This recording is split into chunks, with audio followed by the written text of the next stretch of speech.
కొంతమందికైతే అసలు ఏం పని పాట ఉండదేమో నాకు తెలిసైతే. ఎందుకంటే ప్రతి ఒక్కసారైనా మన టాపిక్ తీయందైతే అస్సలు బ్రతకరు. మనల్ని పక్కల వేసుకుందైతే వాళ్ళకి తెల్లారదనమాట. ఏంటి పూటకో రకం చేసుకుంటూ తింటుంది. మంచిగా కమ్మగా అండుకొని తింటారు. అలాగని చెప్పేసి అయితే అంటూ ఉంటారేమో నా గురించి అయితే. అనుకునే వాళ్ళకి అనుకున్నంత. ఎందుకంటే మనమైతే వెళ్ళైతే వాళ్ళ ఇంట్లో తినట్లేదు. వాళ్ళు మనకేం పెట్టట్లేదుగా. ఎవరి సొమ్ము వాళ్ళే తింటుర్రు. మనుషులన్నాక తినకపోతే చస్తారా ఏంటి నాకు అర్థం కాదు. ఏదో ఫ్లోలో అలా వస్తున్నాయండి నాకు మాటలు. నాకు ఈ మధ్యనే ఎందుకంటే అలా అనాలనిపించింది కాబట్టి నేనైతే అంటున్నాననమాట. మరి వేరే అయితే అనుకోకండి ప్లీజ్. ఏదో కొంచెం అర్థం చేసుకోండి. ఇంట్లో అయితే ఖాళీగా అయితే ఉండం కదా. ప్రతి ఒక్క పని చేసుకొని తినకపోతే ఎలా చెప్పండి.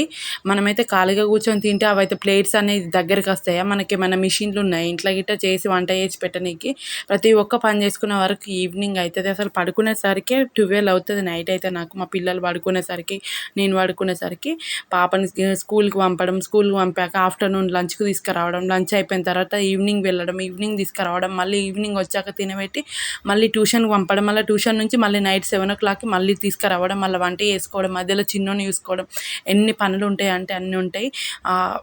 ఇదన్నమాట. అసలు పని లేకుండా అయితే ఉండలేము. ఏదో మీ అందరితో షేర్ చేయాలనిపించింది, అందుకే షేర్ చేసుకున్నాను. వీడియో కనుక నచ్చితే లైక్ అండ్ సబ్స్క్రైబ్ చేసుకోండి.